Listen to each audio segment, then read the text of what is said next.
I'm the fire chief of the only volunteer fire department that we have here in the island of Puerto Rico.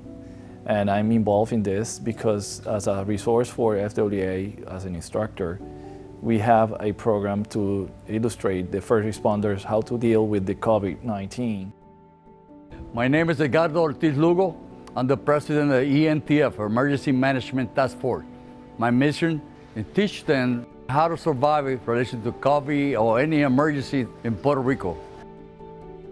I'm a retired OSHA inspector, and I've been working on doing training as OSHA training for the last 3 years. And then I got involved with Sustainable Workplace Alliance, which is an organization that has been coming to Puerto Rico for over 10 years, a decade.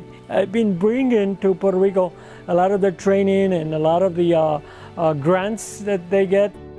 SWA is the first organization from the U.S. that came here to the island to provide information and resources to provide this kind of conference or information to the community and for the first responders. They presented this project recently about COVID, and I got excited right away because this is something very needed for our population here. I was on the edge of death. I had 2 months with the virus, and I had all the symptoms of the virus. All of them. I'm telling you all. This is nothing to relax about.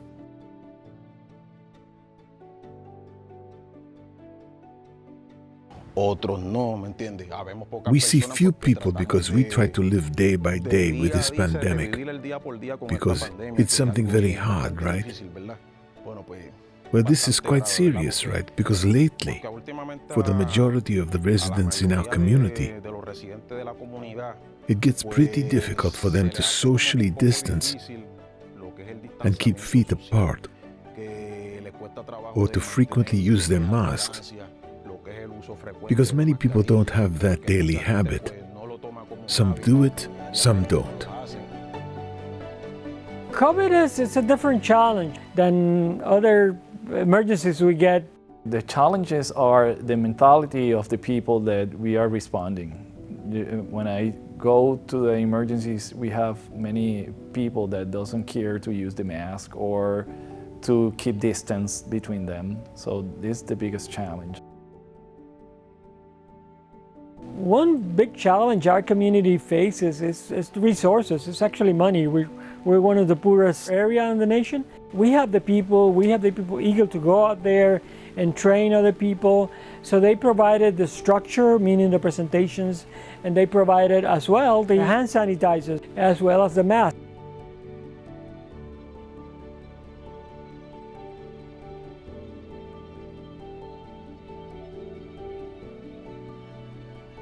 David, the director at SWA, was on a call, and a friend of mine was on the call. David put into the chat box, hey, if anyone knows of anyone who's making masks, please connect me with them because we have a project coming up that we're working on.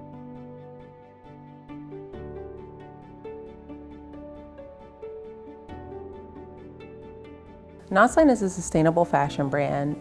We've been around for 5 years. Our mission is to source and rescue materials from different partners and manufacturing spaces to keep them from going into landfills. I've always thrifted and I've always reclaimed things, so it fell really in nature with like who I am as a person.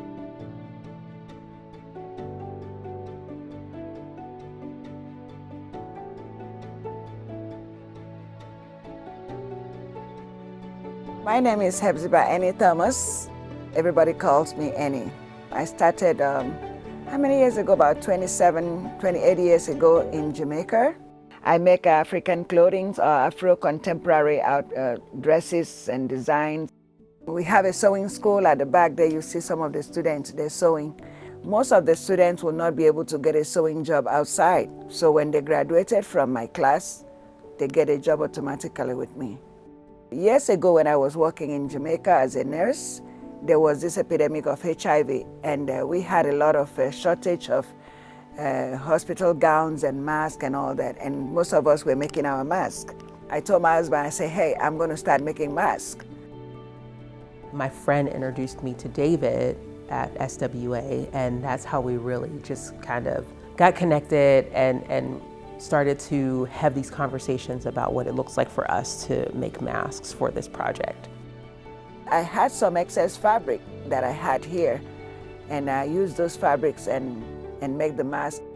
Around March, April, I had done about almost 1,000 masks, giving them away. I was donating this mask to churches, to hospitals. The marketplace came to be an answer to my prayer. My narrative is where they need help, send them there. And so I'm doing it passionately. We came into this year prepared to, continue to grow our bow tie brand. We had a really successful holiday season, and then boom, the world just shut down. And it was just like a snowball effect, and it was really stressful.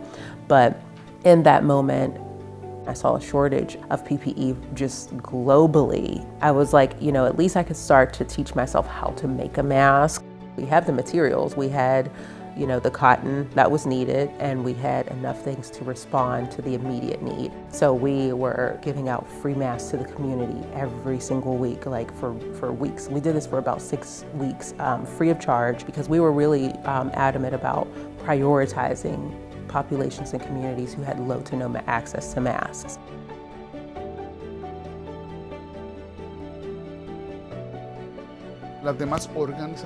The other non-profit organizations are very important because we are all like a chain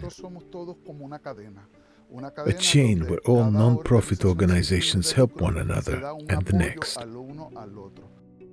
SWA and the federal grants that we are using right now is the best resources that we have to provide knowledge to the people here in the island. Even in the middle of the rain, people came out to this training. People really appreciate when we give them something like masks and hand sanitizers. Those are always appreciated. We've been training people. At the same time, we're giving those materials for them to continue in doing what they're supposed to do.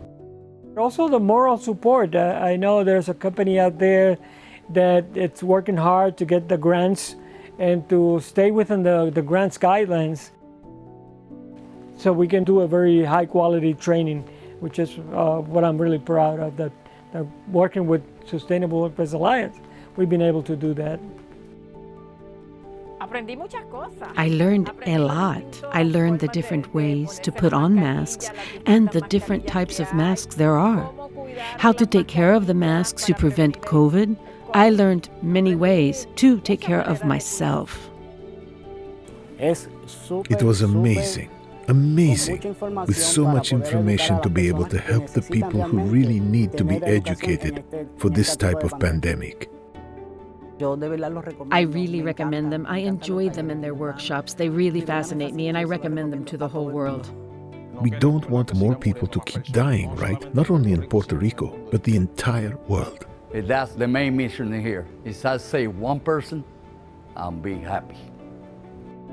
SWA is the bridge to get those grants. Non-profit organization never we get if we don't have a bridge directly to the U.S. government.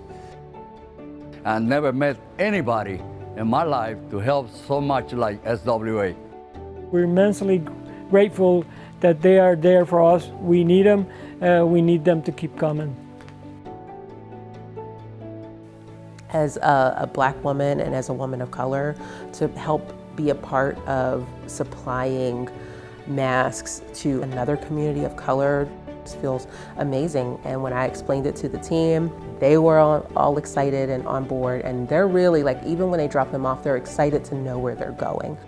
It has been one of my greatest excitements, working with people like-minded, sharing the same narratives, and to build up the community. That's why working with the System Alliance, right, is very, very important. You cannot build a community alone. You have to work with other people.